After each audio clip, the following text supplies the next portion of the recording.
So it is later the same day, and we're going to continue our discussion of psychological types, starting from page 38 on the problem of universals in scholasticism. Last time, I guess I'm just like imitating John here, but that's okay. I'd love to imitate John. Um, he talked about talked with Guy Talk at one point about the vice of imitation, but I think there's a lot of virtue in the quality of imitation, and certainly it's critical to our function of social learning. One of the qualities that makes us different from chimpanzees, for example, is that we can learn from each other much more readily, and imitation is a big part of the way that we do that.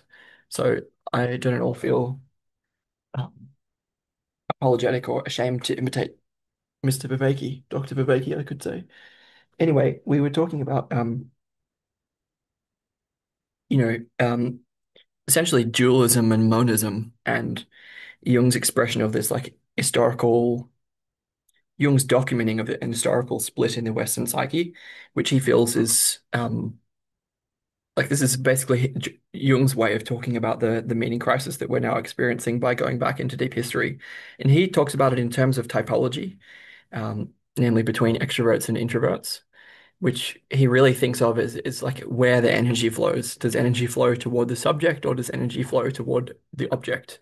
And obviously, like in modern philosophy, we know that that distinction is broken down, which is why we're just exploring Jung for the sake of exploring Jung, really. I'm not necessarily wanting to hang my hat on Jung as a thinker, but it's interesting. Um, I think we can roughly see that however we talk about this split, we have a sense of a deep split in the Western psyche and a gap between. And whether we talk about that in terms of introversion and extroversion or whatever else, I think it's helpful to do these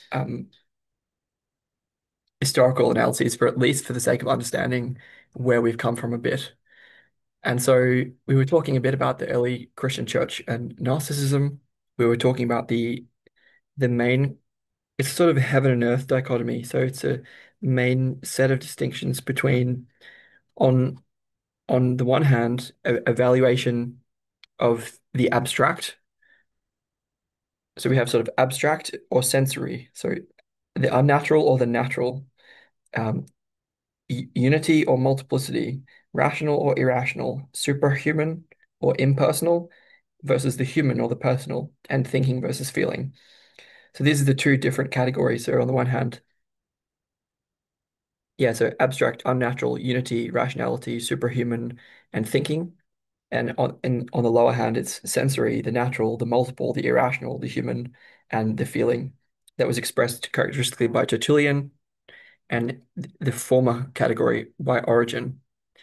We then talked about sort of transformation of that same characterological split in terms of nominalism and realism. We did mention things in passing like the problem of transubstantiation, sort of this like how literal do we take our words to be? And we're sort of what we're going to be moving on with is how this then ended up showing up in Kant, or at least Jung's conception of Kant. Um, there's a sort of sense of hey, we can't just sort of leave the split to be there. How do we sort of reunify? How do we hold the tension of the split? And this how is a key question. So like Jung is then going to end up talking about the unifying role of symbols, the mediating function of symbols in reunifying pairs of opposites. And I mean, we can that allows us to bridge to people like Corbin and Viveki talking about how symbols and the imaginal is this way of bridging the subject-object dichotomy and the um yeah, the ideational and sensory reality, the yeah, subject ob object and what's the other category from Descartes? It's an expression of the same sort of thing. I'm blanking on it at the moment, but it'll come back. And symbols basically mediate in this way, and that's um, we can certainly see that in Jung. Part of the question of the origins of the split is important, and I was going to make a. I'm basically making a partly sociological argument there, where drawing from people like Gary Clark, Carl Jung, and the evolutionary sciences, um, where and from Jordan Hall as well, I guess, is like this key break into um, agrarian styles of living. So when we enter the Holocene era, the we get climatological stability and we can get sedentary living. The plow is invented, as well as goat herding and a bunch of other technical innovations in techne that allow us to live in a different way, namely in a sedentary way. And this new form of sociology basically then leads to class systems. It leads to essentially patriarchy. It leads to inheritance of wealth, intergenerational wealth transfer, and it leads to role divisions of roles. And it basically allows there to be people who think about all of this crazy abstract stuff, which was previously not possible. And the consequence of that is that you can get these like different typologies that all hang out with each other. Whereas yeah, roughly speaking, I'm going to say that that was not as possible on a tribal scale of living, which therefore did not result in all of these splits that we see. Um, so I guess I'm arguing here that something like nominalism and realism are, yes, they're philosophical positions, but they're all within a very abstract way of living, right? And it's sort of nominalism is what you get when you get a bunch of the same type of person all hanging out together, and realism is what you get when you get a bunch of the same type of person all hanging out together. So there's this sociological, yeah, take on the origins of these kinds of splits. Yeah, so I talked about where it came from. I talked about how it showed up in terms of, yeah, again, nominalism is this sort of preference for, no, it's these individual things, the multiple things which are real. And realism is this, no, we can use our language to talk about these abstract categories that have sensual reality that can be evoked in visionary imagery and the imaginal, generally speaking. And so if we begin to now move on, mhm. Oh, just to gloss on a kind of direction out of all of this mess, it's sort of I'm sort of saying, following Daniel, this sort of and Marvin Harris, infrastructure, social structure, superstructure, where infrastructure is like what everything is made out of and how we do the extraction and pollution dynamics in a civilization. The social structure in the middle layer is sort of what are all the institutions, science, law, governance, medicine, all this. Um, and the superstructure layer is like culture, values, philosophy, religion, what is a sense of the sacred, who we are and why we're here, this sort of stuff. And we sort of need short-term, medium-term, and long-term um, change in on all those three levels all at once. And that allows me to say something like, hey, part of individual and cultural development is learning how to hold these tensions between these pairs of opposites to end up in a not succumbing to the pre-trans fallacy by instead of by going moving post-ego rather than back to it by making a regression. And that is going to involve like sociological innovation in terms of Jordan Hall's Civium project, where like people with the invention of the digital hopefully will move back to, this is a speculation, move back to Dunbar-sized tribes scale of living. Um, so that could solve some of the sociological issues, but then we need a depth psychology on top of that depth sociology. And what that's going to look like is how can we recover some of the functionality of shamanism and shamanistic practice. Although, I'm conscious of all the critiques of the psychedelic renaissance and Jamie Wheal and all of that, but how can we recover the living function of symbols, the vitality of symbolic logic, I want to say, but also how can we employ the logos to express the mediating transcendent function? And that is then, yeah, so that the sociology would be more at the infrastructural level, at sort of how we actually organize in the way that we live. And this I'm talking also about an innovation in psychotechnology, which would, I don't know, this definitely coincides with Vervaeke's call for sort of ecologies of practices, but then also communities of practice with viable worldviews to um, situate the advent of the sacred, which is occurring in our time, to open up the ongoing rebirth of God to people, let's say. Um, this argument is in the context of all of that. And yes, I'm then talking about the forthcoming innovation of a and sort of ongoing reiteration and improvement on existing psychotechnologies. But I'm talking about our need for a specific psychotechnology in particular to mediate the split in the Western psyche that Jung is referring to. So what we're hoping to do is to get more clear on the depths of that split. So how what are the depths of how it shows up for us in the modern world? And yeah, can we use Jung's typology as at least one way of getting a perspective on what the split is and how to relate with it? Um, Obviously, we have all the stuff from Viveki about religion and nothingness and Zen Neoplatonism and James Filler and relationality that are all sort of in the background here that I'm not going to be talking about. In this context, what we are going to move on with is page 38, the problem of universals in scholasticism.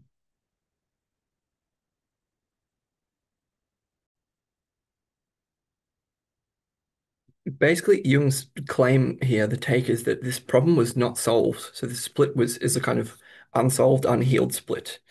Um, and or at least it's sort of, yeah, not able to be held in a productive way, let's say. And so we're going to be talking about the period of scholasticism, so the Middle Ages.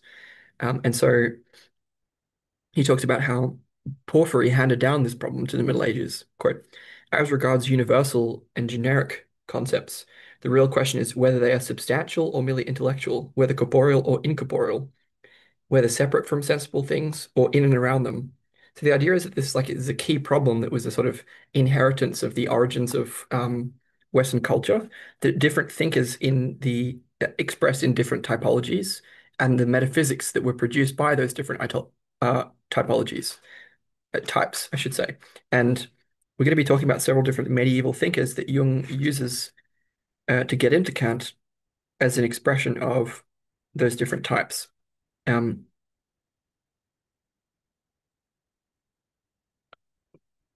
yeah, so there's a sort of the Platonic view um, is where the universal idea as the pattern or exemplar above all individual things and altogether detached from them existing in a heavenly place.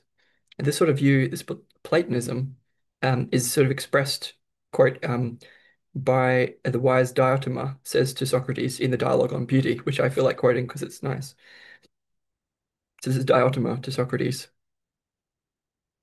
Nor again will this beauty appear to him like the beauty of a face or hands, or anything else corporeal, or like the beauty of a thought or a science, or like beauty which has its seat in something other than itself, be it a living thing, or of the earth, or the sky, or anything else whatever.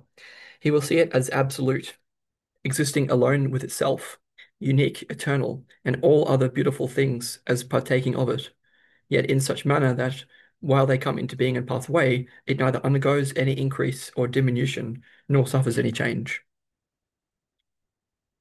That was Diotima to Socrates in the dialogue on beauty, and opposed to this tendency towards unity, towards the ideal, towards the sensory reality of abstract concepts that words can evoke in visionary imagery. Opposed to this is the critical assumption that our generic concepts are only words, just words.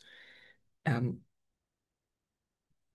This is sort of expressed in nominalism or by the sophists in different ways.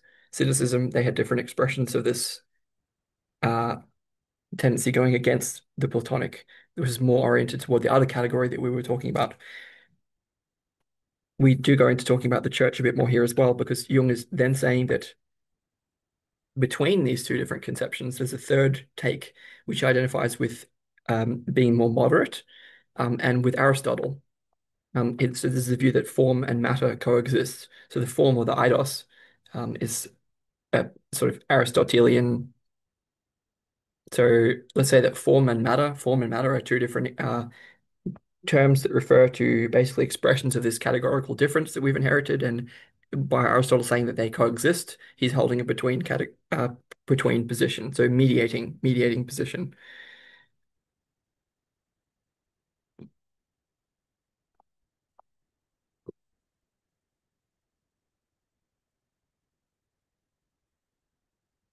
Just to say that, yeah, so there was one medieval thinker, Johannes Rus Russellinus, who was a proponent of the viewpoint, which is that the individual things are real rather than the Platonic type. And this led him into the church, where the nature of God was sort of dissolved into tritheism, so that the members of the Trinity, Father, Son, and Holy Spirit, were sort of divided into the individual reality of the three. This is sort of the consequence of um, Rus Russellinus line of thinking. And as against that, the opposing point of view is represented, um, according to Jung, by a man named Abelard, who taught that one and the same thing existed in its totality and at the same time in separate individual things. Um, right, so this is quality of like, yes, it's in individuals. Yes, yes, individual things have their reality. Yes, the Platonic type or the combination of them, the ideal form has its reality, and um, and those realities exist at the same time, and that's okay. That sort of Abelard's point of view as against that sort of a more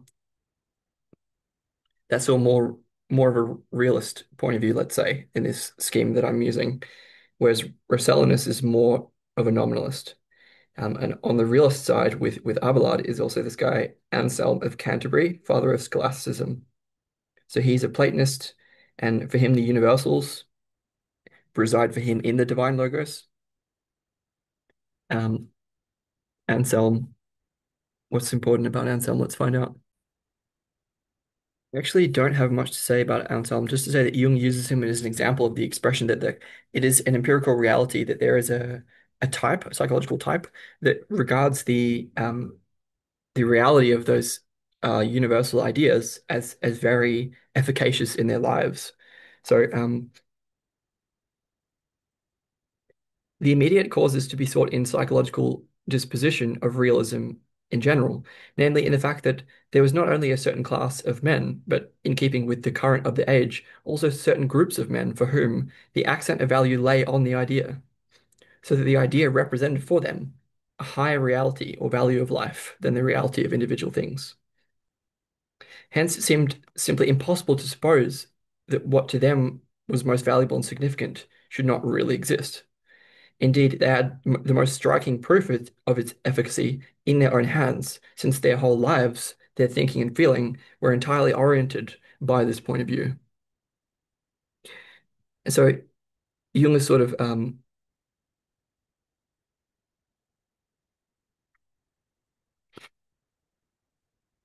yeah, he's just sort of, yeah, he's then talking about like modern object or more modern objections to that sort of viewpoint, as espoused in the 19th century, like ontological arguments from Hegel, Fichte, I'm not so sure how to pronounce that guy's name, and Lotze. And he's saying that, um, yeah, it's an empirical reality that there are still people of that type for whom the ideal is enhancing their life.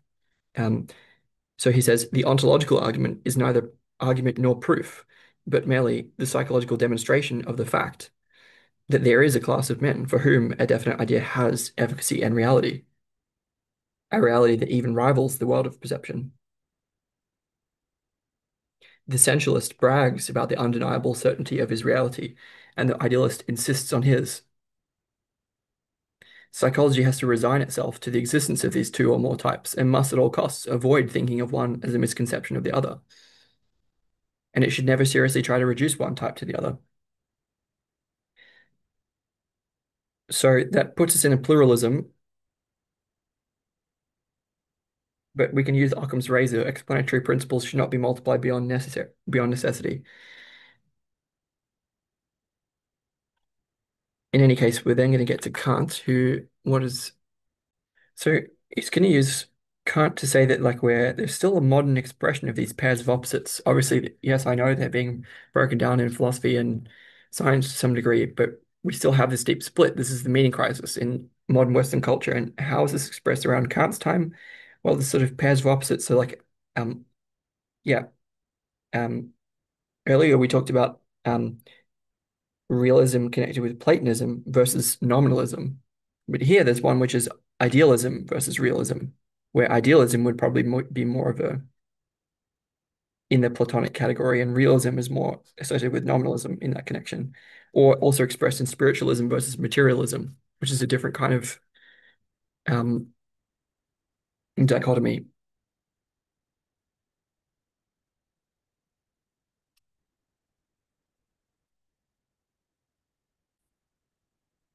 But before we get to Kant, what was important about Anselm was that he expressed the logical weakness of the man of that particular type who believes that there are sort of ideal things beyond the individual expressions of the forms, that the categories have reality, for example.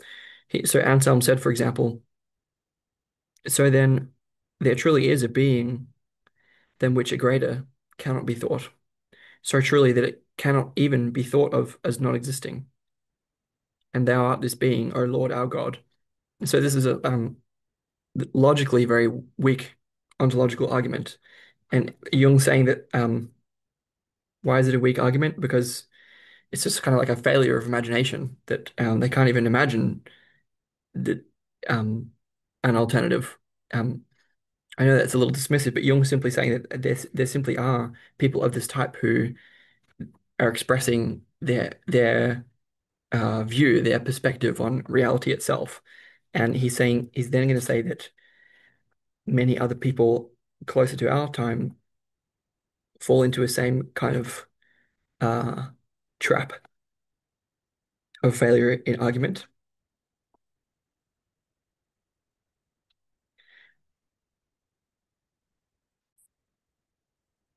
So Jung uses Anselm as an example of someone who had a sense of this sort of yeah, let's say the sense that the Platonic forms evokes of a sort of higher order unity, the mistake being to argue for it.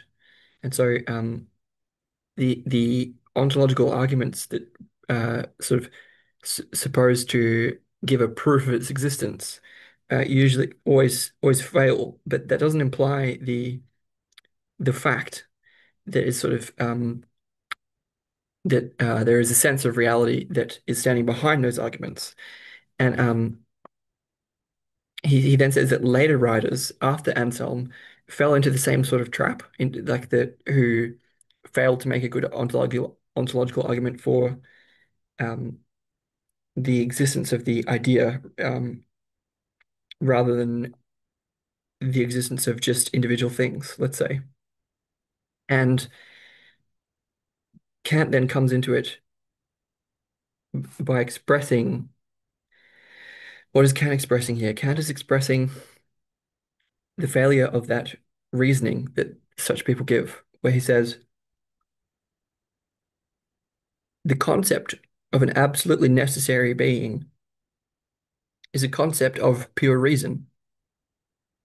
That is a mere idea, the objective reality of which is very far from being proved by the fact that reason requires it. So just because reason requires the existence of such an absolutely necessary being doesn't mean that it's really there, according to Kant. But the unconditioned necessity of judgments is not the same as an absolute necessity of things. The absolute necessity of the judgment is only a conditioned necessity of the thing, or of the predicate in the judgment.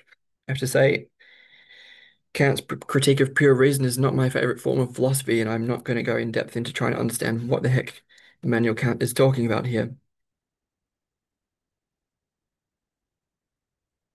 He gives an example which is going to help us. Jung says, immediately prior to this, Kant shows as an example of a necessary judgment that a triangle must have three angles. Triangle must have three angles. He's referring to this proposition when he continues, the above proposition does not declare that three angles are absolutely necessary, but that under the condition that there is a triangle, that is, that a triangle is given, three angles will necessarily be found in it. So there's a key difference between, like, if we say a triangle must have three angles, that that doesn't declare, according to Kant, this doesn't declare that three angles are necessary in a triangle, but that whenever you have a triangle, you can find three angles in it. This is a key difference, apparently.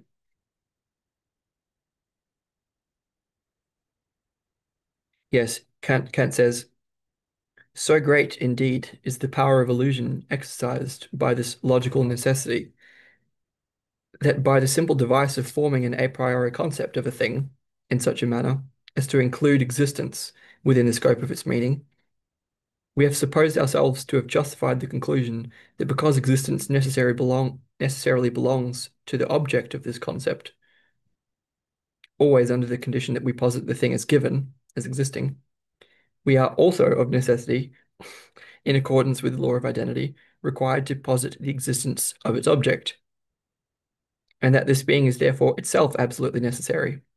And this, to repeat, for the reason that the existence of this being has already been thought in a concept, which is assumed arbitrarily, and on condition that we posit its object. Do you see what I mean? Like,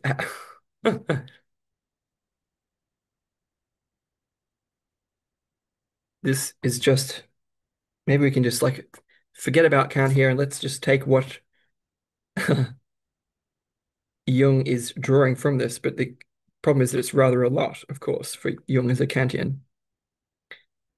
He's basically Jung is talking about his power of illusion that comes with the word. It took a long time for us to realize that our words don't always signify a reality or bring that reality into being.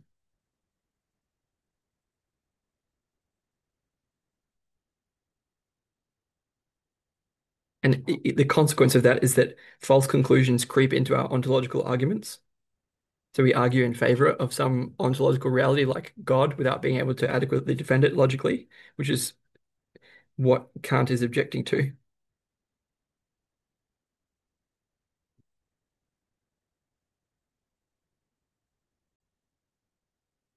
Basically, Kant is the most clear expression of the difference between understanding and reality, where our expressed as esse in intellectu and esse in re. So there's a clear division between our understanding of what is real and what is actually real. Jung is then wanting to say,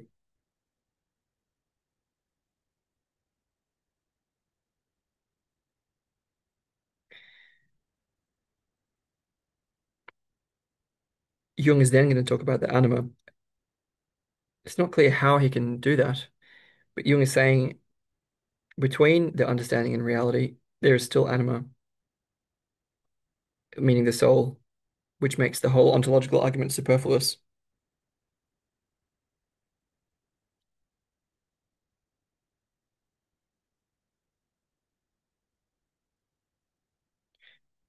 He talks about how Kant gave an attempt to evaluate the essay in anima, the reality of the soul, in philosophical terms. But anyway, Jung is basically wanting to start talking about the reality of the soul as being between understanding and reality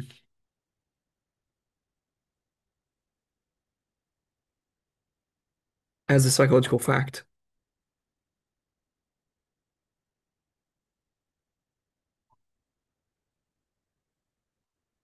Well, I realize that the point here is that um, there's a connection between the felt sense of God or of the transcendent and the anima for Jung. So what Jung is saying is because of the reality of the felt sense of the soul, there is a connection between that and the ultimate or the transcendent, which makes the ontological argument that comes through understanding superfluous or unnecessary.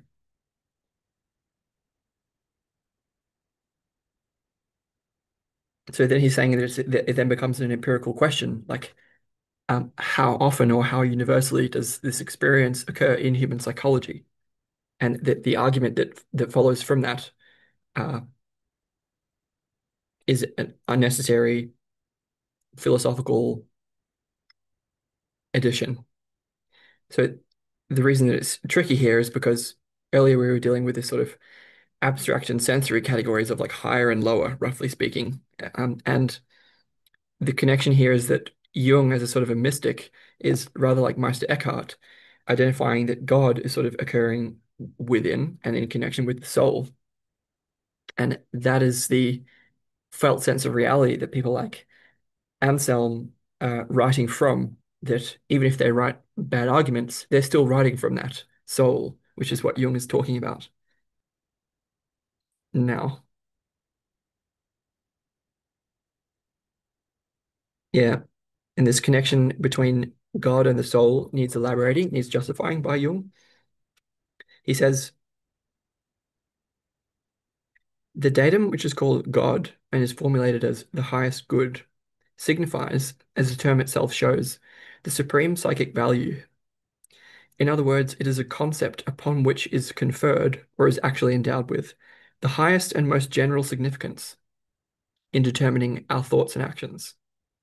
In the language of analytical psychology, Jung psychology, the God concept coincides with the particular ideational complex, which, in accordance with the foregoing definition, concentrates in itself the maximum amount of libido, or psychic energy.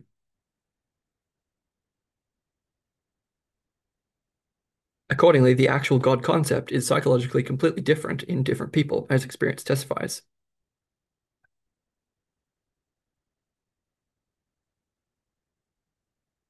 Even as an idea, God is not a single constant being, and still less so in reality, for as we know, the highest value operative in a human soul is variously located. There are men whose God is in the belly, and others for whom God is money, science, power, sex, etc.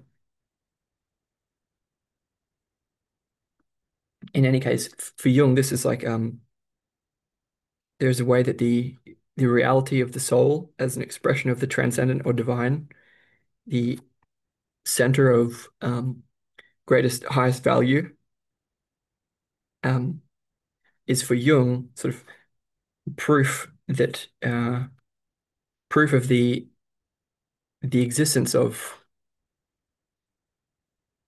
yeah, the reality of things beyond our immediate senses that doesn't have to be argued for. That then allows us to move finally into part C of the first chapter, which is Abelard's attempt at conciliation on page 46.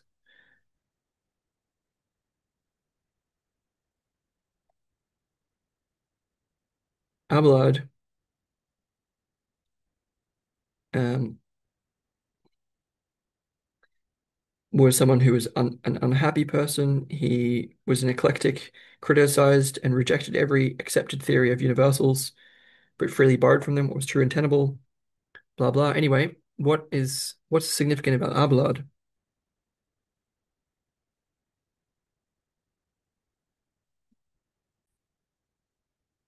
Jung is using Abelard as an example of someone who took bits and pieces from both nominalism and realism and gave expression to what Jung regards as an inadequate mediation or attempted conciliation between the two pairs. From nominalism, Abelard took over the truth that universals are words, in the sense that they're intellectual conventions expressed by language, and also the truth that a thing in reality is never a universal, but always an individual fact.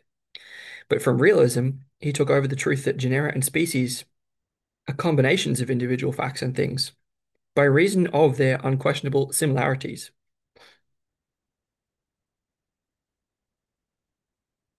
And so there's this way that it resolves into a question of multiplicity and unity, the one and the many,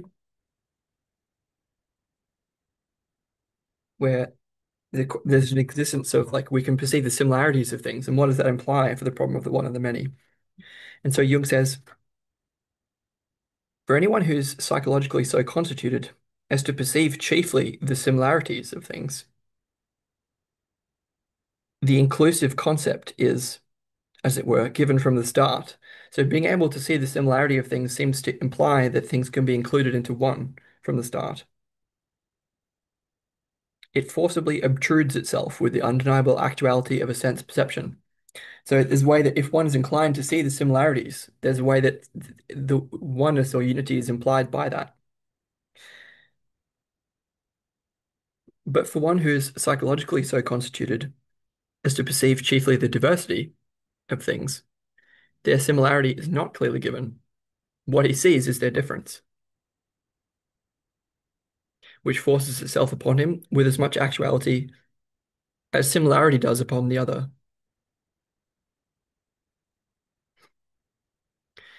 The implication there would be that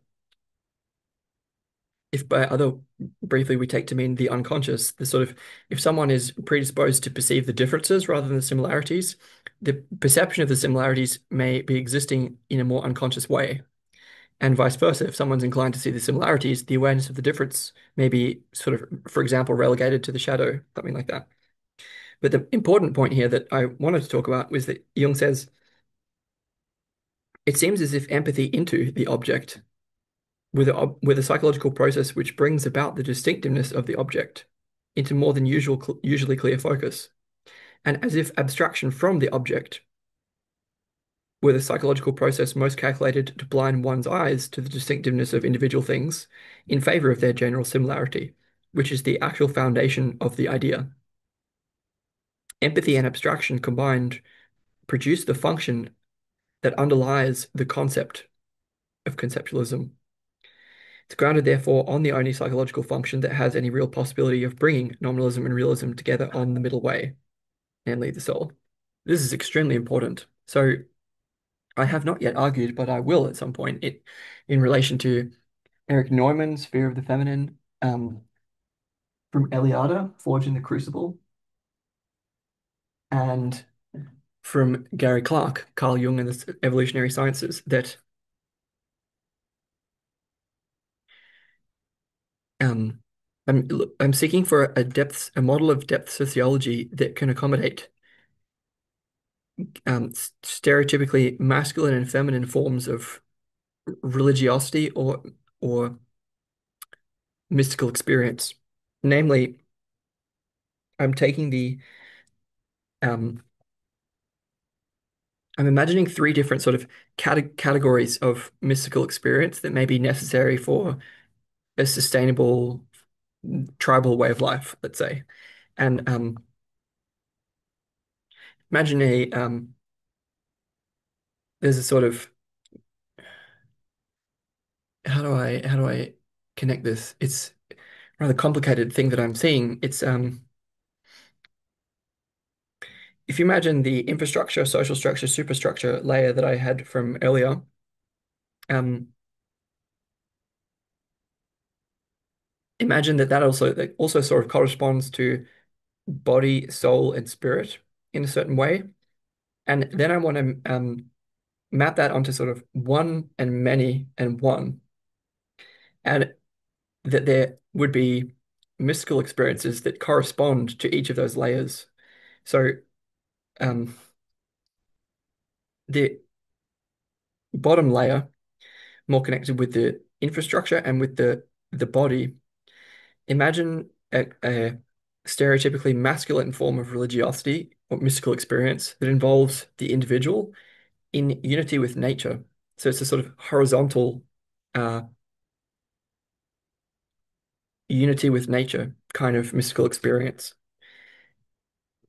And imagine in the social structural layer, which is in the middle and has to do with many, imagine a stereotypically feminine expression of mystical experience that involves um, more relationality, more presence with other human bodies, and being together in a group with them and empathizing and relating. this kind of, for example, the tribal singing and dancing together as unity consciousness kind of mystical experience. And then imagine a third form of mystical experience that corresponds to the superstructural layer and is more connected again with stereotypically masculine form of religiosity, which I'll argue for in a different time and place. It's connected with, again, the middle layer was more extroverted, but this top layer, like the bottom layer, is more introverted. So this top layer is like an introverted mystical experience where not that one is on one's own with in unity with nature, but where one is going within to the inner world to experience the transcendent in that way. And I'm imagining that these different classes, let's say, of mystical experience, different types of mystical experience, may each be necessary or desirable for specific reasons for sustainable culture, and that they may involve different combinations of abstraction and empathy, which is what we were talking about with Jung. So if I connect what Jung talks about with empathy and distinctiveness, um, Jung connected empathy into objects, which is a extroverted quality. Empathy is going feeling outward feeling toward objects. This, Jung claims, reveals the distinctiveness of those objects. I'm thinking here of the practice of circling. So, like, if we can use our skills of empathy to connect with other people, and uh, this builds our sense of the uniqueness, the distinctiveness of each person. In contrast, um, abstraction from the object, abstraction from the object rather than empathy into, abstraction from the object um, blinds us to distinctiveness and allows us to see similarities. So I would then be saying that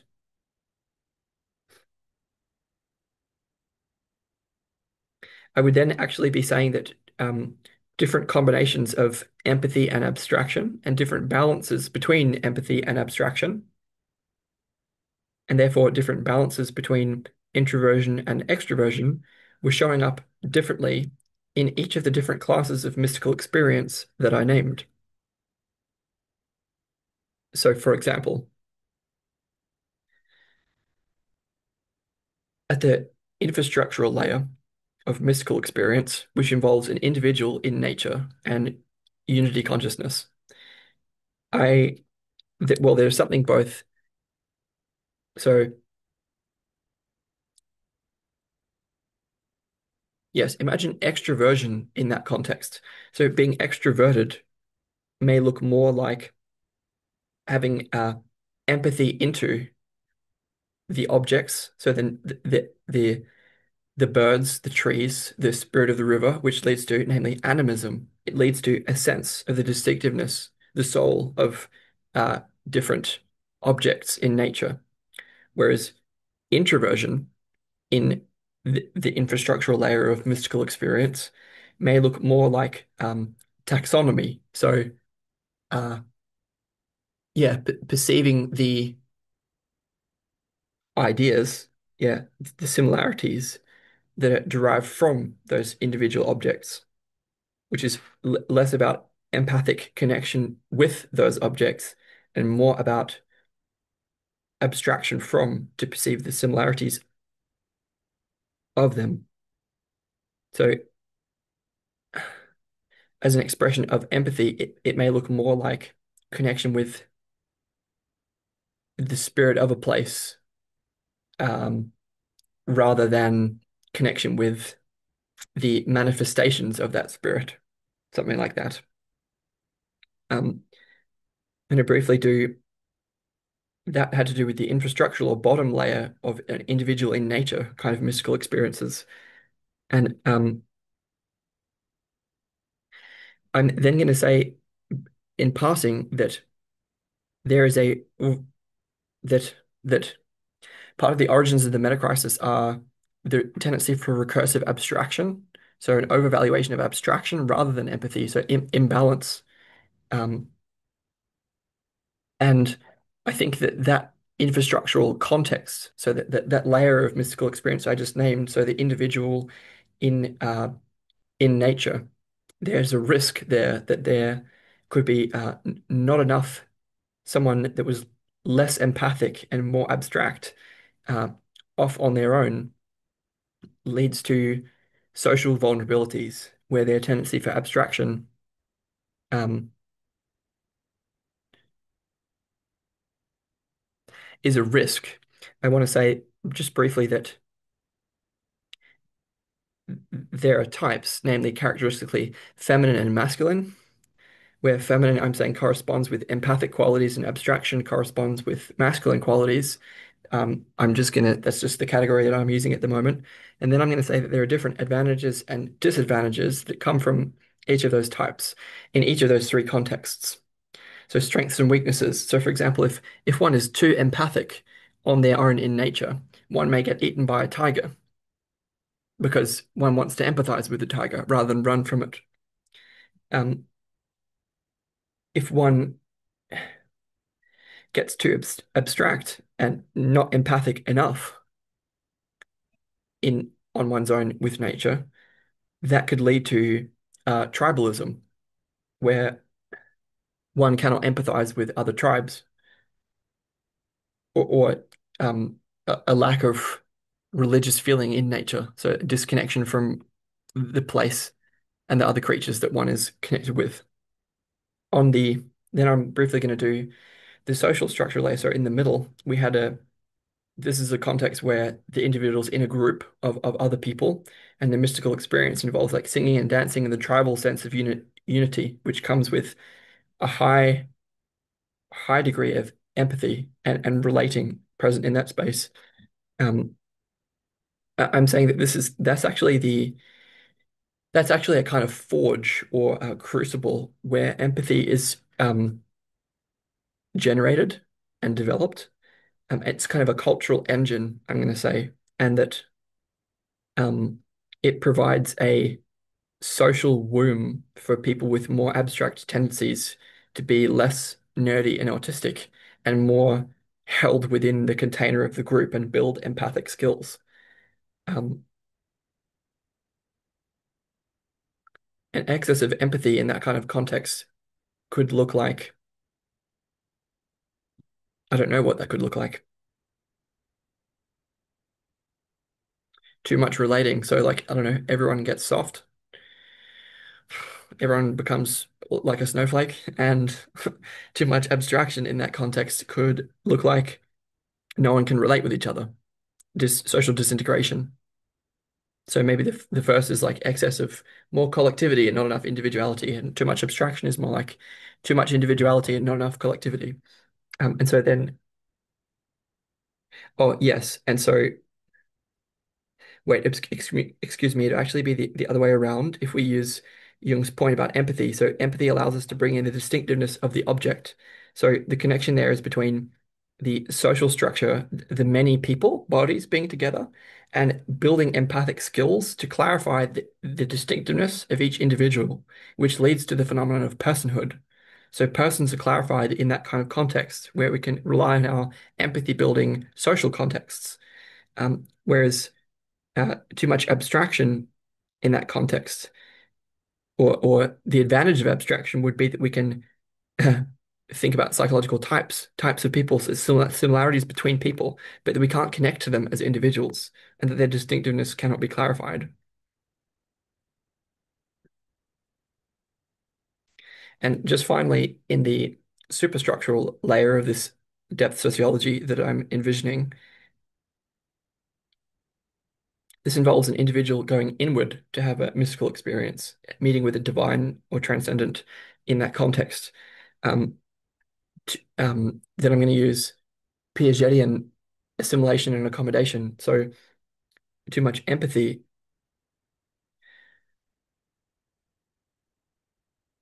So assimilation would be so like imagine that one goes within one's own experience. Say for example with psychedelics to have a experience, a mystical experience in that way. So it's an introverted type. Um, and one can have a like a dualistic experience of relating with the divine or transcendent, or one can get totally swallowed up in the numinous, and that would look like accommodation. Whereas if one can handle it, that looks like assimilation of the transcendent. And too much empathy in that context could allow one to build a personal, like allow one to clarify the distinctive qualities of what we call God, but too much abstraction in that context could blind us to the distinctiveness of that kind of experience. I know that got a little bit vague at the end, but yes, clearly quite a lot came up for me in this discussion of empathy and abstraction. What's the relevance of this? Yes, I feel that empathy is connected with femininity and feminine expression, and abstraction is connected with masculinity and masculine expression. Each have specific strengths and weaknesses that need to be mediated in opponent process, and there are specific sociological forms and attendant psychotechnologies which can mediate that, which can perform that mediation. Um, I'm far more attuned at this point to the risks of excess of abstraction uh, because following the game A critiques of yeah post-agrarian civilization, I'm going to make an argument later on that it was sort of stone tool making that was the origin of our waywardness. But actually, that's going to ultimately oppose me to the reality of the transcendent. So I'm not going to make that argument here. I'm just going to say that I'm just going to leave all of that there actually and say that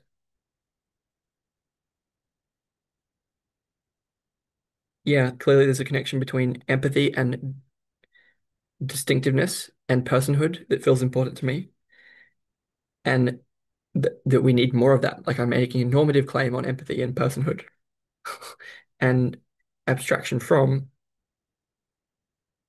there. Well, I guess we need that too. So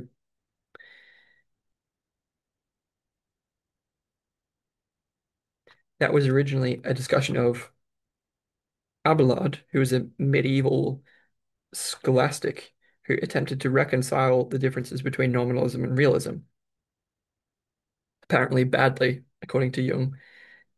And he's saying so, yeah, fundamentally, this is the same old problem. And then he wants to talk about the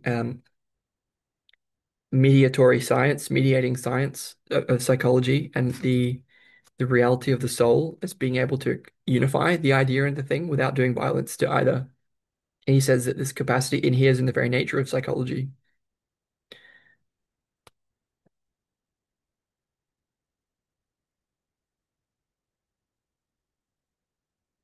Talks about how Abelard seems to have this sort of paradoxical logic of saying one thing and its opposite.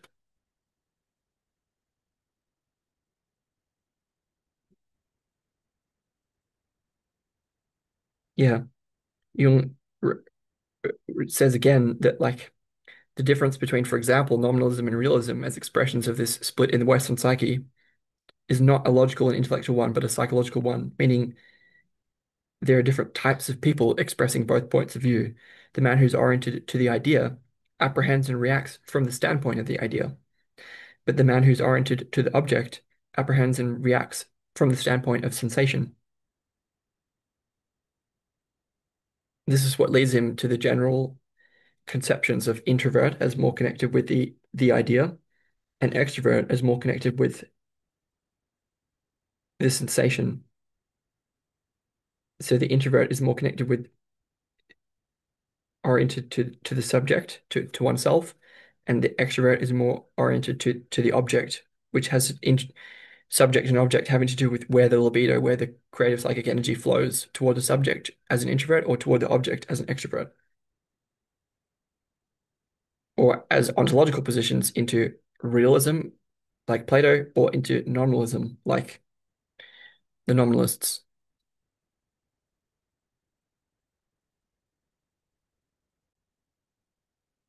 Found a helpful quote from Jung, which is going to talk about why this problem is important. So for Jung, it's about clarifying like what is the nature of this deep split in the Western psyche, and how can we conceptualize the felt reality of the soul as a way to mediate between them. And he says,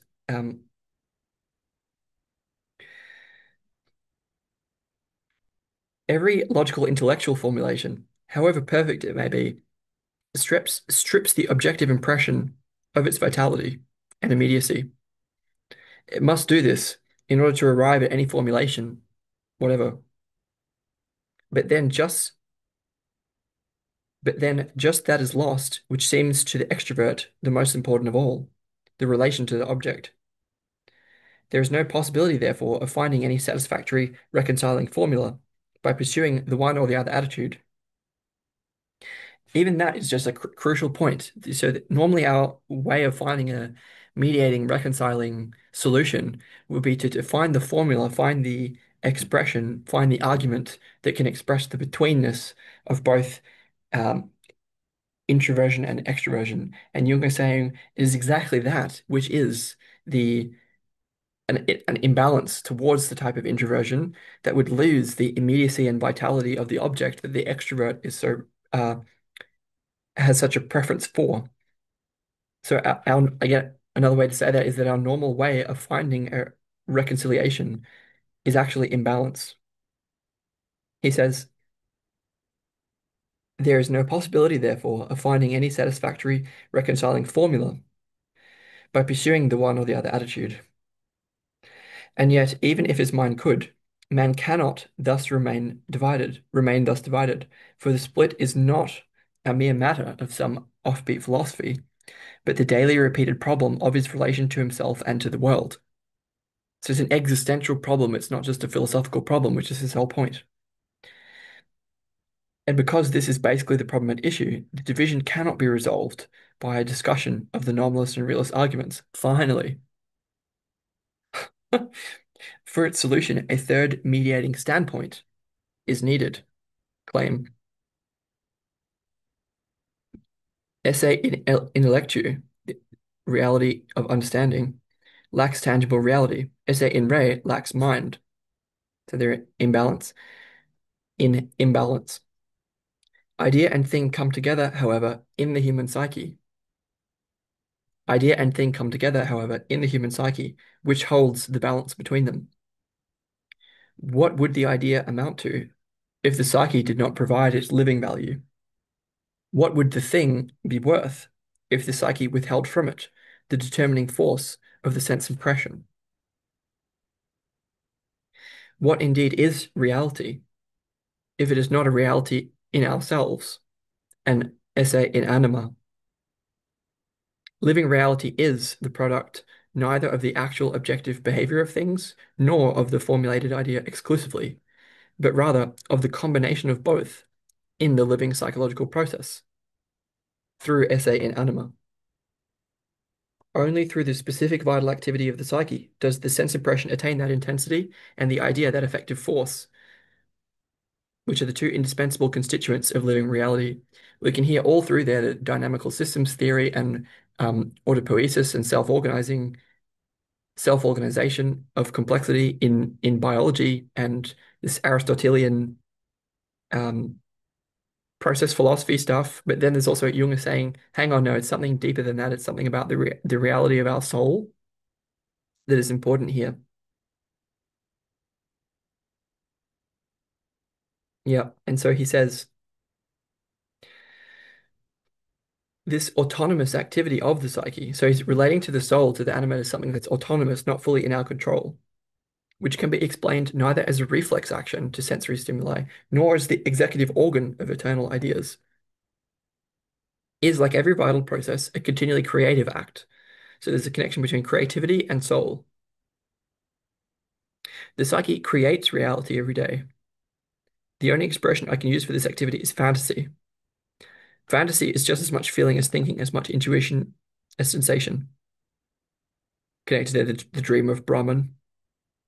Like, anyway, so there's a connection between the soul and the psyche and creativity. So there's a way that Jung thinks that we're constantly creating all the time.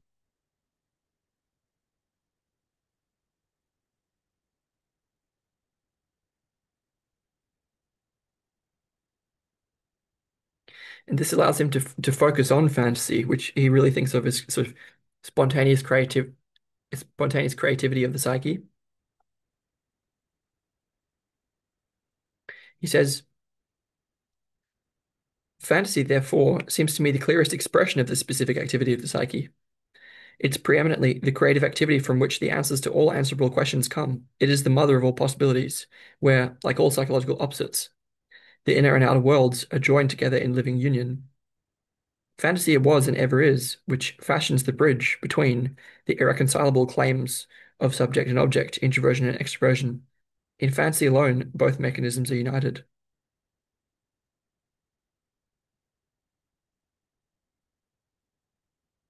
Once, however, we recognize the underlying opposition as a psychological one, psychology will be obliged to acknowledge not only the standpoint of feeling, but the mediating standpoint of fantasy as well. But here comes the great difficulty. Fantasy is for the most part product of the unconscious, though it undoubtedly includes conscious elements. It is nonetheless a special characteristic of fantasy that is essentially involuntary, and by reasons of its strangeness, directly opposed to the conscious contents. It has these qualities in common with dream, though the latter, of course, is involuntary and strange in a much higher degree. Essentially, Jung is trying to clarify his view of the mediating function, the thing that mediates between the function that mediates between the thing and the idea of the thing, between sensory reality and ideal or abstract reality. And he's ultimately wanting to talk about symbols and our symbol creating function. So symbols as the origin of language, let's say, preceding language is sort of symbols being, and like I'm just mentioning in passing here that essay which I recorded about the mushrooms of language, Henry Munn, which is kind of what I'm getting at here is the fantastic, meaning fantastical expressions of the logos in creative speech, originally to create symbols.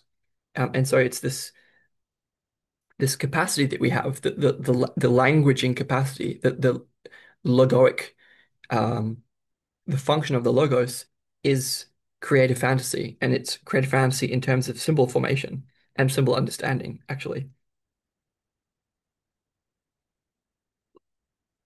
And this is what Jung is trying to point to by in talking about fantasy, the mediating function of symbols and the imaginal realm, to use Corbyn's term. Yeah, and I've written that then the function of the soul, its role, does not lie in the fantastic contents, but in the mediation of such contents through and into the world.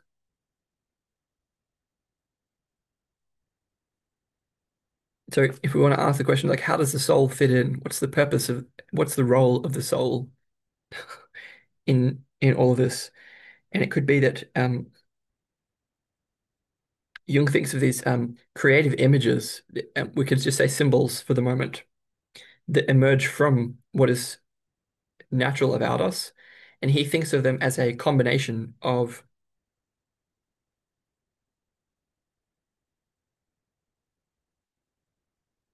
he thinks of the creative, it's a little unclear, like there's material that comes through the conscious mind, through the unconscious, let's say, but then there's also conscious elements of that are involved in our creative expression. And so I think what I'm going to do here is really focus on the logos as like and particularly the symbol forming function of creative speech as a logos, as a way to give expression to the contents that come from the soul. And it's expressing them into the world. So this is that it needs to be this connection not only of idea and sensory, but also of subject and object, and or internal and external. And it's the act of creating, it's the act of speaking, particularly, but let's say creating that is required for that. It's not just the contents themselves, which would lead to a kind of um, monistic idealism or just the profound neurotic introversion, but it's the creative expression of them into the world that is the importance of the soul's function, I would say.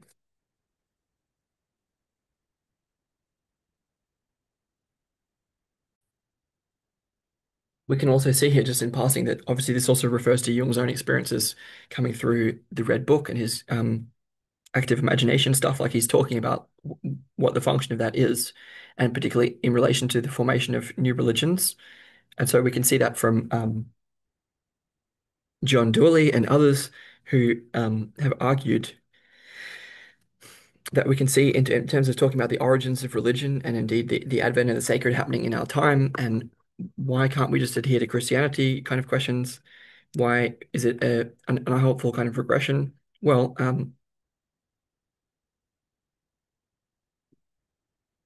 Christianity, like every closed system of religion, has an undoubted tendency to suppress the unconscious in the individual as much as possible, thus paralyzing his fantasy activity.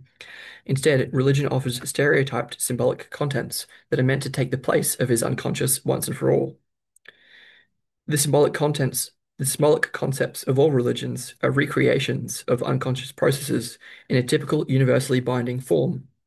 Religious teaching supplies, as it were, the final information about the last things and the world beyond human consciousness.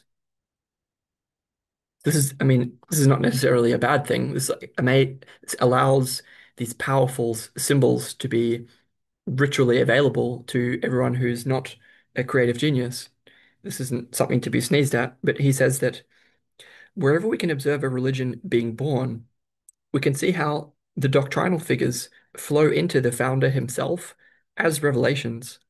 In other words, as concretizations of his unconscious fantasy. The forms welling up from his unconscious are declared to be universally valid and thus replace the individual fantasies of others. Yet he then gives a Christian example of that, which I will give. The evangelist Matthew has preserved for us a fragment of this process from the life of Christ. In the story of the temptation, we see how the idea of kingship rises out of the founder's unconscious in the visionary form of the devil, who offers him power over all the kingdoms of the earth. Had Christ misunderstood the fantasy and taken it concretely, there would have been one madman the more in the world. But he rejected the concretism of his fantasy and entered the world as a king, to whom the kingdoms of heaven are subject.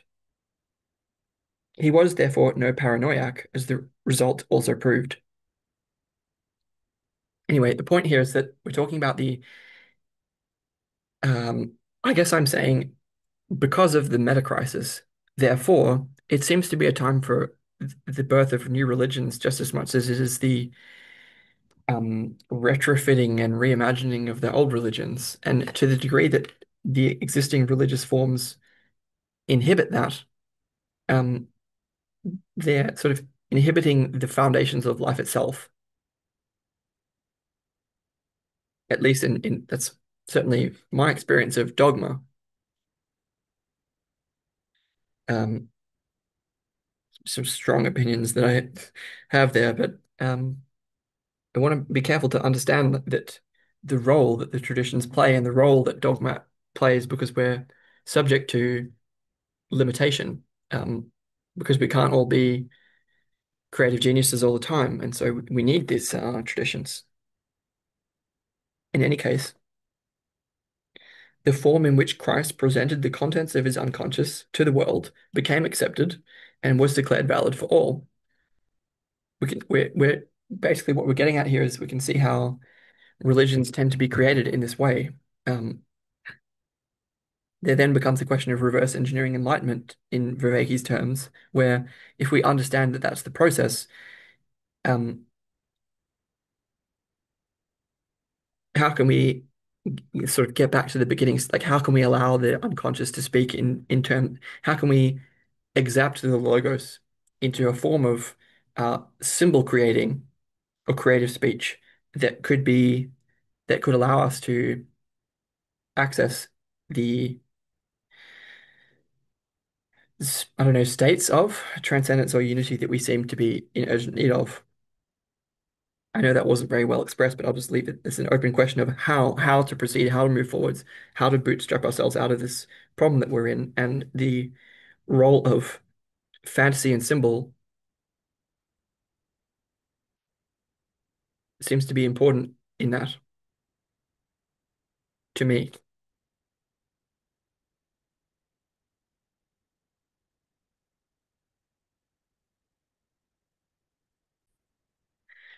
Yeah, so this allows us to talk about the concretization of religions, and there's a sort of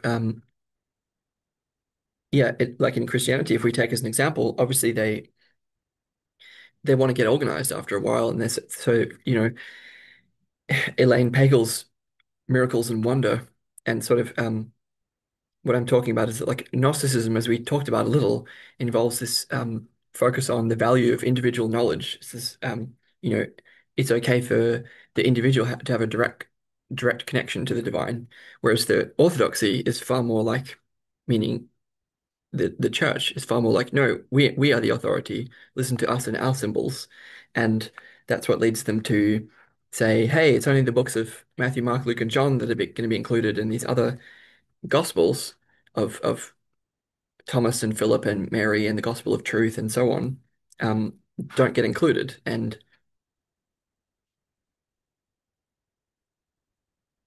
since you know, since n not being a member of not being a card-carrying member of the Catholic or any Protestant church, I'm inclined to be able to read and take seriously the other gospels as well. Christ being a revolutionary mystic just as much as he was a um, traditionalist. And, was he not also a prophet? Anyway, that's so we then get into the sort of repressive function of the church. And I'm not denying that that does have a social function because we can't just, um, like it's dangerous, right? To have everyone having their own prophets because then everyone is their own church and we get anarchism. So I recognize that there's a real problem there. Anyway, we see how in that vein, similarly, we see in early Christianity how the bishops zealously strove to stamp out the activity of the individual unconscious among the monk of the individual unconscious among the monks. The Archbishop Athanasius of Alexandria, in his biography of St. Anthony, gives us particularly valuable insights in this respect. By way of instruction to his monks, he describes the apparitions and visions, the perils of the soul, which befell which befall those that pray and fast in solitude.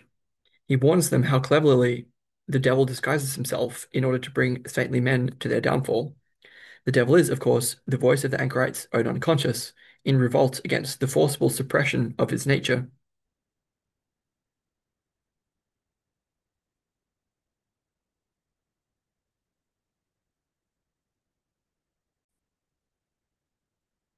So there's a couple of things to say before I quote extensively from this biography that Jung is talking about, where we can take through from indigenous ways um, that when people go off on their own, it is a real danger to the psychic integrity of the group. And there are often real reasons for disbelieving or disallowing the revelations of individuals. And I'm not at all blind to that concern on behalf of the collective. Um, so I'm sensitive to that, but I'm also sensitive to like there's obviously a balance to be found between believing all the heretics and burning all the heretics. But in the same way, what Jung wants to talk about is like even among the even if we do allow ourselves to listen to the individuals or the unorthodox heretics rather than the orthodox churches groups, um, they may still, as individuals, as heretics, repress their or suppress their unconscious, which may it's a different kind of repression. So rather than repressing the heretical individual, there's a within each individual or within the collective repression of whatever's in Christianity, whatever's not allowed a place in the Trinity, um, and which Jung talks about using the concept of the unconscious as how the unconscious is rejected despite the fact that it spoke the truth. And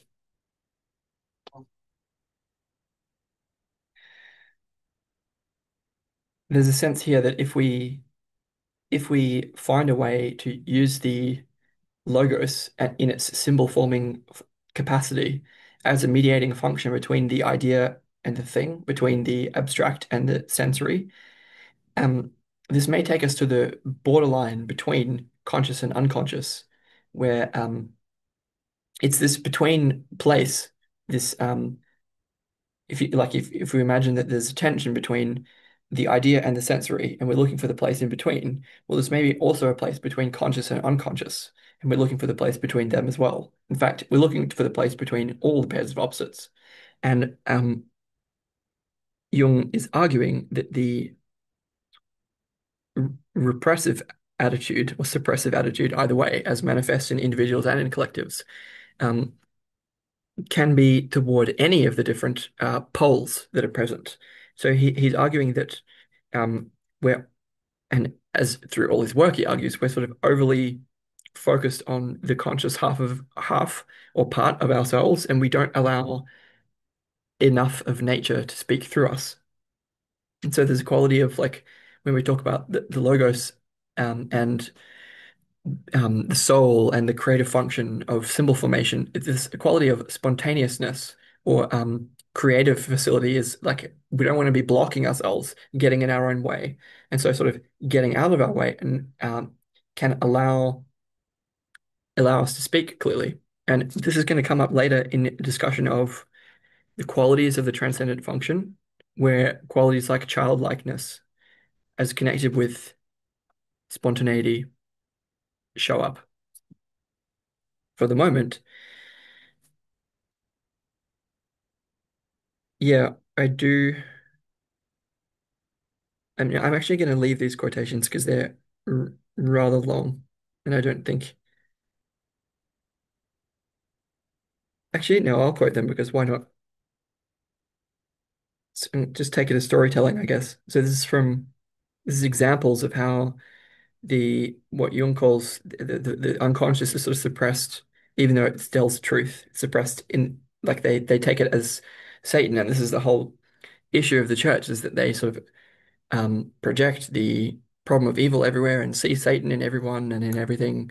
And because they haven't internalized the projection, let's say, they can't allow the unconscious to speak, and the problem of evil goes on in the world. As in, so much for love thy neighbor. Let's do the inquisitions and the whatever it was. What was the other thing that went along with the inquisitions? I forget. Witch burning and all like that. The Crusades, excuse me, is what I forgot. Sorry, this is a story about that sort of thing from the Archbishop Anath Athanasius's biography of Saint Anthony.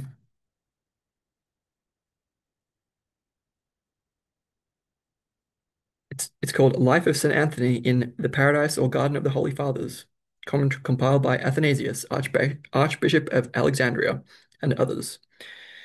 Must have been quite a time in Alexandria. Anyway, quote, there is a time when we see no man, and yet the sound of the working of the devils is heard by us. And it is like the singing of a song in a loud voice. And there are times when the words of the scriptures are heard by us. just as if a living man were repeating them. And they are exactly like the words which we should hear if a man were reading the book. And it also happens that they, the devils, rouse us up to the night prayer and incite us to stand up, and they make apparent unto us also the similitudes of monks and the forms of those who mourn. And they draw nigh unto us as if they had come from a long way off, and they begin to utter words like unto these, that they may make lax the understanding of those who are little of soul. Quoted from these devils, it is now a law unto all creation that we love desolation, but we were unable by reason of God to enter into our houses when we came unto them and to do fair things. And when they are unable to work their will by means of a scheme of this kind, they depart from this kind of deceit unto another, and say, how now is it possible for thee to live? For thou hast sinned and committed iniquity in many things. Thinkest thou that the Spirit hath not revealed unto me what hath been done by thee, or that I know not that thou hast done such and such a thing? If therefore a simple brother hear these things and feel within himself that he has done even as the evil one has said, and he be not acquainted with his craftiness, his mind shall be troubled straightway, and he shall fall into despair and turn backwards. It is then, O my beloved, unnecessary for us to be terrified at these things, and we have need to fear only when the devils multiply the speaking of the things which are true, and then we must rebuke them severely. Let us then take heed that we incline not our hearing to their words, even though they be words of truth which they utter. For it would be a disgrace unto us that those who have rebelled against God should become our teachers.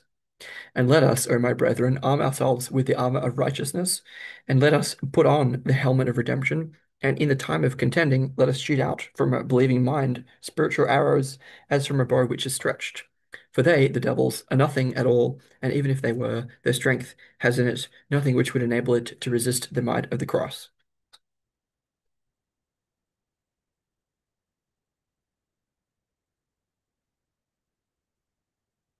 We'll keep going. Invitation to skip this part if you're sick of it.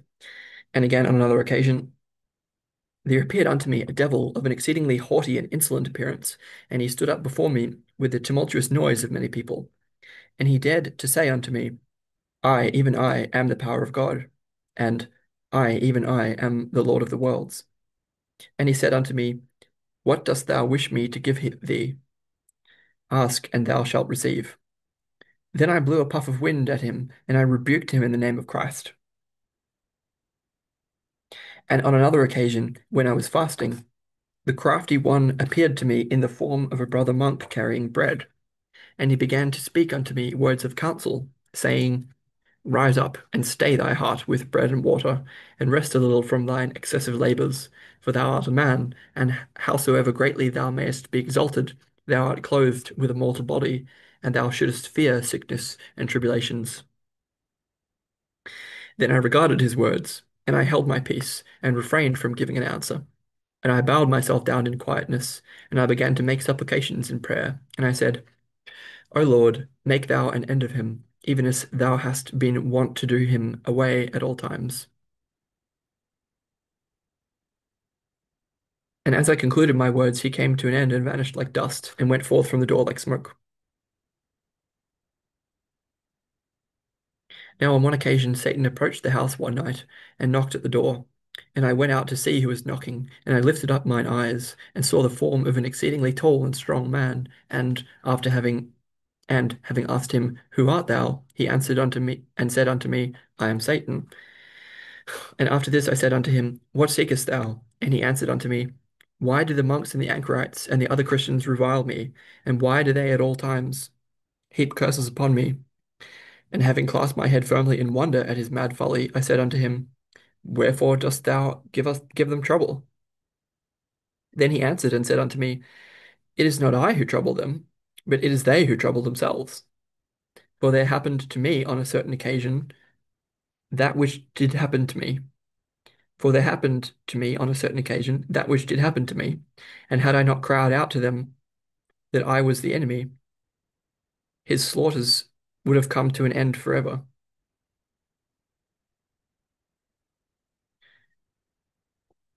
For there happened to me on a certain occasion that which did happen to me, and had I not cried out to them that I was the enemy, his slaughters would have come to an end forever. I have therefore no place to dwell in, and not one glittering sword, and not even people who are really subject to me. For those who are in service to me hold me wholly in contempt. And moreover, I have to keep them in fetters, for they do not cleave to me because they esteem it right to do so, and they are ever ready to escape from me in every place. The Christians have filled the whole world, and behold, even the desert is filled full with their monasteries and habitations. Let them then take good heed to themselves when they heap abuse upon me. Then, wondering at the grace of our Lord, I said unto him, how doth it happen that whilst thou hast been a liar on every other occasion, at this present the truth is spoken by thee? And how is it that thou speakest the truth now, when thou art wont to utter lies? It is indeed true that when Christ came into this world, thou wast brought down to the lowest depths, and that the root of thine error was plucked up from the earth. And when Satan heard the name of Christ, his form vanished, and his words came to an end. Jung says of this, these quotations show how, with the help of the general belief, the unconscious of the individual was rejected, despite the fact that it transparently spoke the truth. There are, in the history of the mind, special reasons for this rejection, but it's not incumbent upon us to discuss them here. We must be content with the fact that the unconscious was suppressed.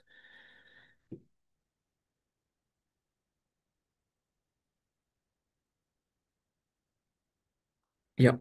Psychologically, the suppression consists in a withdrawal of libido.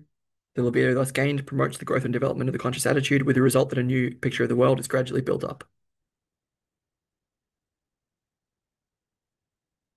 The undoubted advantages accruing from this process naturally consolidate the new attitude. It's therefore not surprising that the psychology of our time is characterized by a predominantly unfavorable attitude towards the unconscious, because it's maintaining a whole worldview.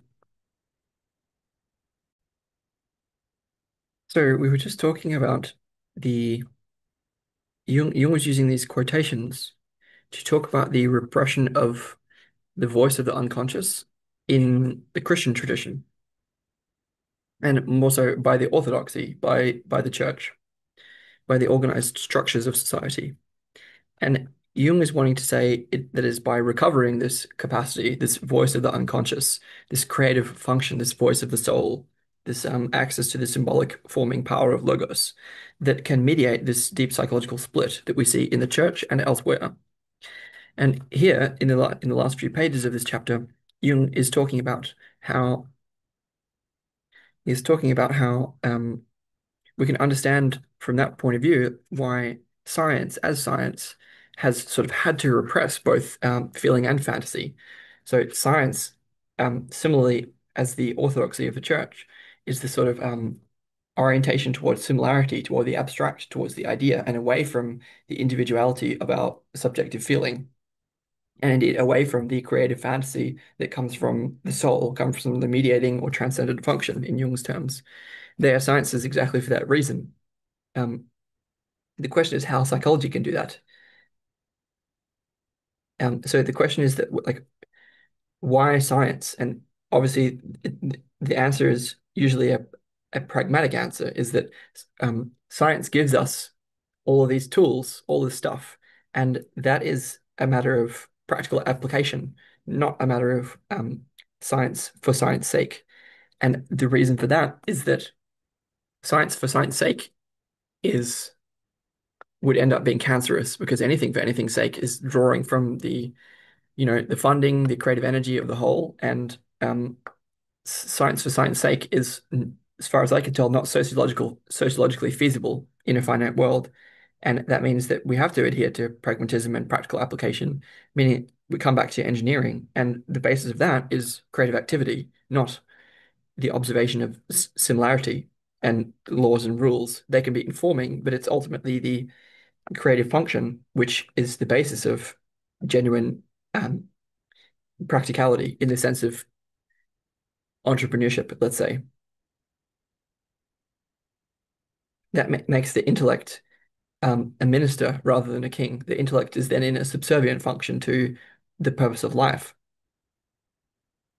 where the creative fantasy is instead given prior place. So there's a connection there between the intellect, along with its science, is now placed at the service of a creative power and purpose. So yeah, this creativity, genuine creativity, gives us access to power in the world, gives us access to um, ongoing improvement in our way of life, let's say. Creative fantasy has a key role in that, and symbol formation particularly.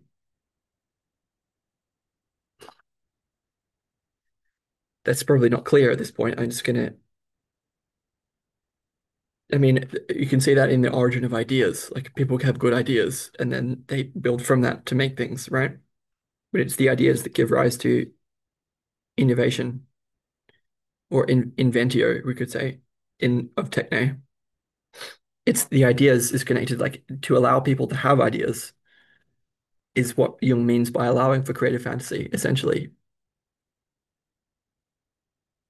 Yeah, practical psychology of this kind, the leading roles given to life itself, which is the source of life. Yeah, science as an end in itself is assuredly a high ideal, but its consistent fulfillment brings as many ends in themselves as there are sciences. Naturally, this leads to a high differentiation and specialization of the particular functions concerned, but also to the detachment from the world and from life, as well as to a multiplication of specialized fields, which gradually lose all connection with one another, which is exactly what we see. It's exactly what we see, this particularization and echo chambering. Um, yeah, the result is an impoverishment and desiccation, not merely in the specialized fields, but also in the psyche of every man who has differentiated himself up or sunk down to the specialist level. Science must prove her value for life. It's not enough that she be mistress, she must also be the maid. Um,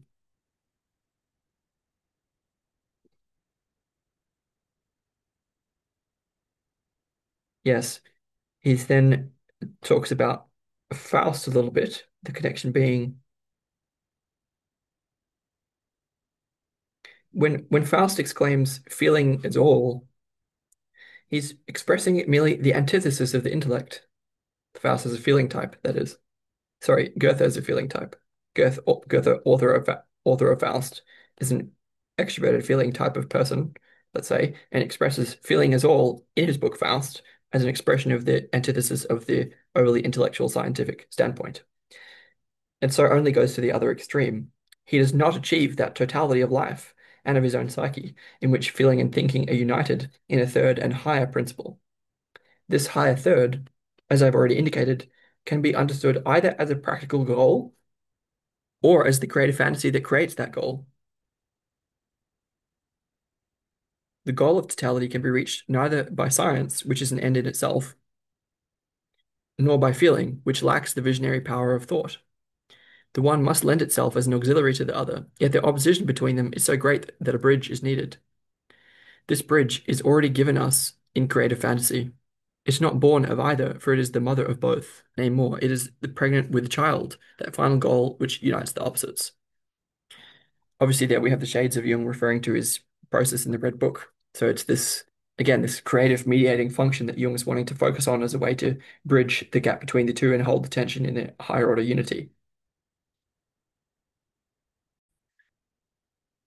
A couple of good little quotes from this section where, inasmuch as the intellect rigidly adheres to the absolute aim of science, it cuts itself off from the springs of life. Science as an end in itself is inevitable, so long as the development of science is the sole question at issue. But this at once becomes an evil when it's a question of life itself demanding development, which is exactly what we see now. Thus, it was a historical necessity in the Christian process of culture that unbridled fantasy should be suppressed, just as it was also necessary, though for different reasons, that fantasy should be suppressed in our age of natural science. It must not be forgotten that creative fantasy, if not restrained within just bounds, can degenerate into the rankest of growths. But these bounds are never artificial limitations imposed by the intellect or by rational feeling. They are bounds set by necessity and irrefutable reality. So there is a balance to strike there. We're not talking about unbridled creative fantasy.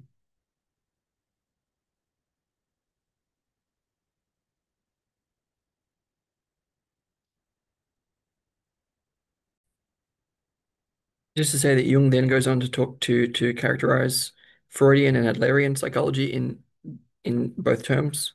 So where Freudian psychology is sort of is really good for the extroverted sort of person who is focused very much on objects, and when the Freudian model points out that they're always repressing what's really going on inside them, then it's like, whoa, it's a big deal for people.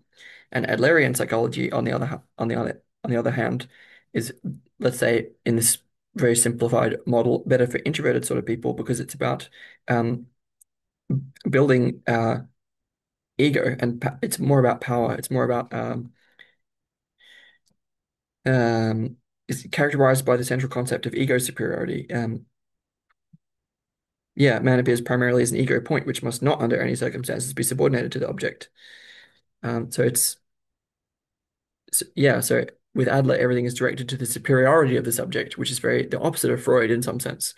And so he uses them as um, he sort of characterizes them both as re yeah. He says um, that they become both reject the principle of imagination since they reduce fantasies to something else and treat them as semiotic expression. So they're both in different ways, Freudian and Adlerian psychology increase pre-existing imbalances. And so Jung really thinks that the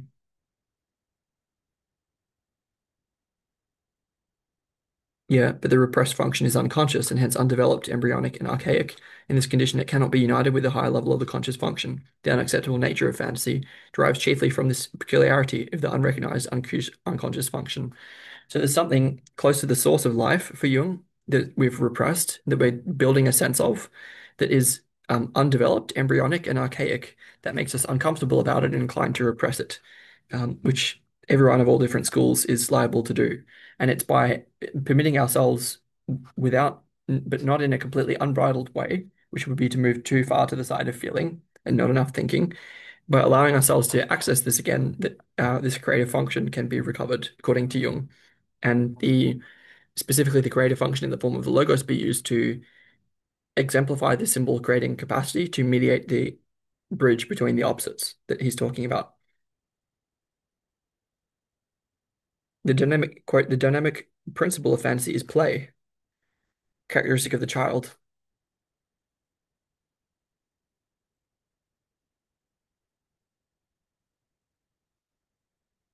So this quality of spontaneity and playfulness is going to be valuable here.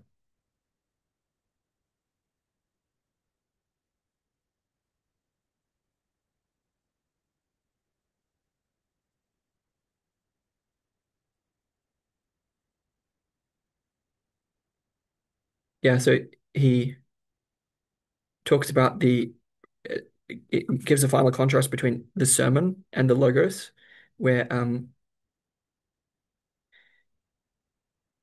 there's no way that this bridge between the opposites, there's no way it can be resolved in intellectual terms.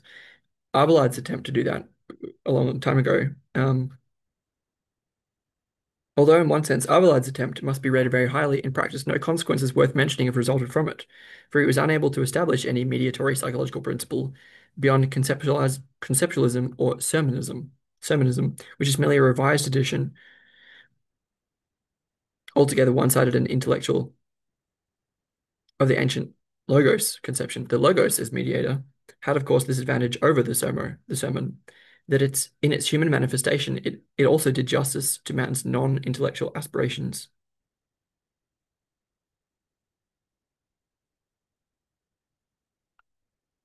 Yep. So it's the logos is able to perform this function essentially, um, or it's a component of it. He then goes into a little bit of, finally, just at the end of chapter one, this is still, we're on page 64 and 5 and 6. He talks about the Holy Communion controversy between Luther and Zwingli that he's not really an expert on, but he wants to talk about this expression of the same split. Um, yeah, Luther was unable to perceive the. This is about the doctrine of transubstantiation. So when you eat the wine and bread, is it literally the body of Christ or not? And Luther was like, no, it's not just a sign. Um, the sensuous reality and the immediate experience of it were for him an indispensable religious necessity. He therefore claimed the actual presence in the body and blood of Christ, the body and blood of Christ in the communion. For him, the religious significance of the immediate experience of the object was so great that his imagination was spellbound by the concretism of the material presence of the sacred body. So it's this Luther has this focus on the real objects, the blood and the wafer are actually the body of Christ. And so this is focused on the sensation of the objects. And that, as we can see by the same category that we were looking at, leads to this multiplicity. It leads to a proliferation of different schools of Protestant schools, rather than this focus on the ideational, the abstract, and the unification, which is, I guess, represented by the Catholic denominations in this context.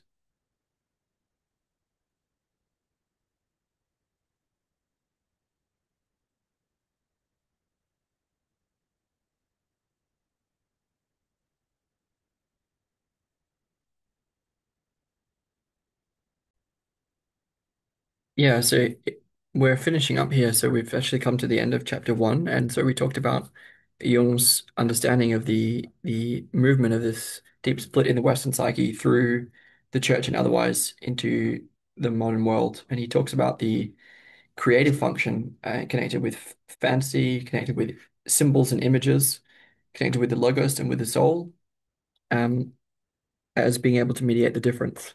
And it's the nature of that function that I will focus on next time.